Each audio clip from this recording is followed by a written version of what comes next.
একটি ঘরের একটি কোণায় একটি লবঙ্গ নিয়ে এইটা যদি আপনি রাখতে পারেন, কোরআন আল কারীমের একটি সূরা যদি আপনি পড়তে পারেন, আপনার ঘর থেকে সব অভাব দূর হয়ে যাবে। আমি কি বলে দিব সেই জায়গাটা কোথায়?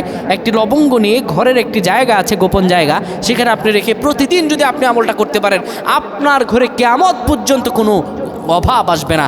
আল্লাহর গায়বী রিজিক দিয়ে আপনার ঘরটারে ভরে দিবেন। আল্লাহ তাআলা আপনার ঘরের ভিতরে বরকত রহমত বর্ষণ করে দিবেন। সুবহানাল্লাহ। প্রিয় ভাইরা আমার, আপনি যদি আমলটি করতে পারেন, আমলটি করার নিয়ম কি আমি বলে দিচ্ছি। আপনি একটি লবঙ্গ নেবেন, যে জায়গায় আপনি নামাজ আদায় করেন ওই যায় নামাজের নিচে আপনি লবঙ্গটা রেখে দিবেন। প্রতিদিন মাগরিব নামাজের পরে আপনি সূরা ওয়াকিয়া পড়বেন।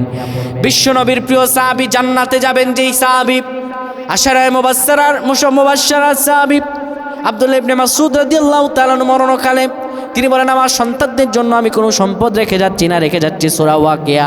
আমি রাসূলুল্লাহকে বলতে শুনেছি যে সূরা ওয়াকিয়া পড়বে, আল্লাহ কোনোদিনও তার অভাব দেবেন না, আল্লাহ রিজিক দিয়ে বরকত দিয়ে তারে পরিপূর্ণ করে দিবেন।